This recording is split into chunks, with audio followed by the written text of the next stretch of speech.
Eh, ma'am, saan po kayo ngayon? Nila. Saan po dito sa Maynila? Antipolo po. Ay, Antipulo. Okay. So may tindahan po kayo? Opo. Oo, mag-ingat ka sa mga bibili minsan baka ma-snatch yang sa dibdib mo. Laki pa naman ng pendant, no? Oo. Hi. Wala ko kayong asawa?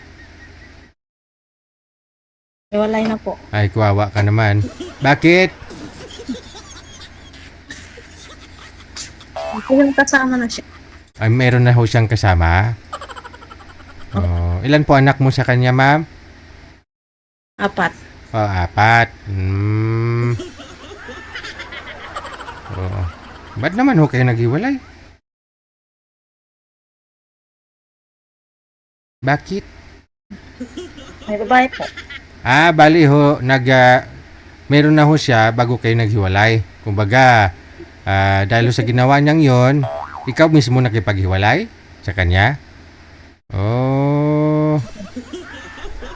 Bakit no? Bakit nagawa ng isang lalaki no? Meron na ho siya tapos tuloy-tuloy pa rin sa asawa niya. Pinapili mo ba siya, ma'am? Pinapili mo siya kung sinong pipiliin niya, ikaw o yung bago niya? Siya po ang gusto magpipaghiwalay. Siya.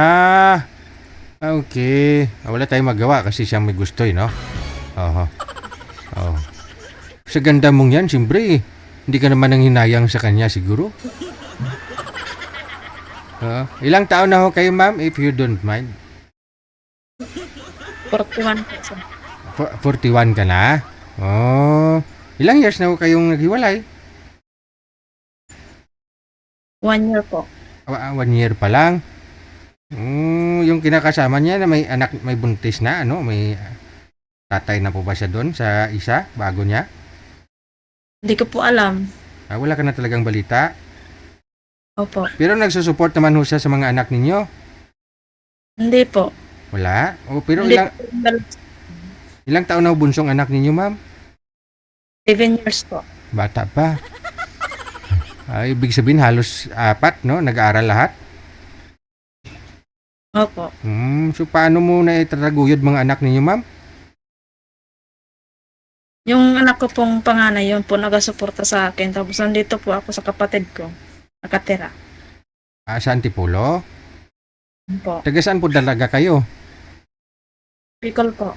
Lumuwas po kayo dito sa Antipolo para... Oo. Saan po kayo pumapasok dyan sa tindahan ng kapatid mo?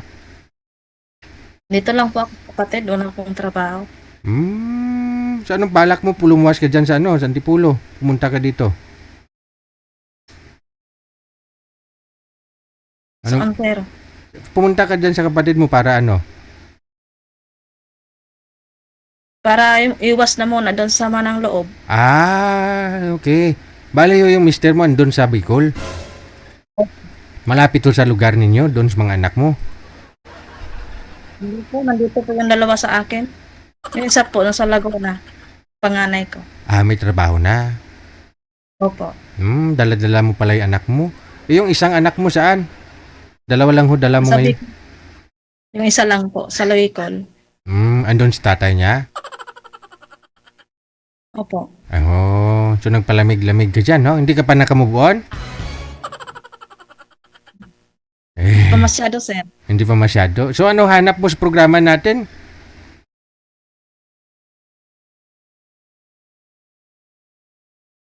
Anong hanap mo? Para mahanapan na ho kita, ma'am. Kasi sabi mo hindi ka pa masyado nakamove on. Medyo masakit-sakit pa. So hindi naman po pwedeng hindi pa humilom. Papasukan agad. Nano. Nano. Kasi sabi nga po nila, hindi ka pwedeng magmahal, magkaroon ng panibagong karelasyon kapag alam mo sa sarili mo na hindi ka pa nakamove on. Kasi kawawa lang ho yung tao, no? Sinagot mo parang panakip butas, no? Pero siguro getting to know each other pa naman siguro, ma'am, no? Kasi kung kunyari may nakausap ka dito, nagustuhan ka, no? Hindi naman ura-urada, no? Siyempre kilatisin mo muna, no? Oo, oo ka na lang Oo. Kasal po kayo. Yes po, sir. Sino pong kasama mo, nilingon mo dyan? Ano po, sir? Sino po yung titingnan mo dyan? Nililingon mo? Nung hipag ko po. Andyan yung ipag mo. Okay. Sige. Wala kang balak mag-abroad, ma'am? Kung pwede naman, sir. Oo.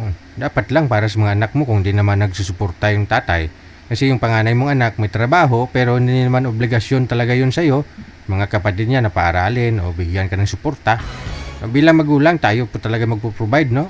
Mag-abroad ka kasi lalo kang gaganda kapag nasa abroad.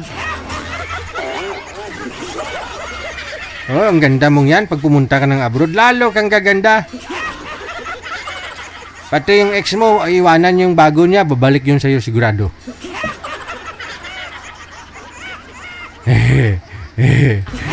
Sige. Mamaya pag meron kayong pwedeng makausap, imamatch namin kayo. Maraming salamat. Speechless si madam Pasensya na kayo, maingay lang talaga yung nguso ko.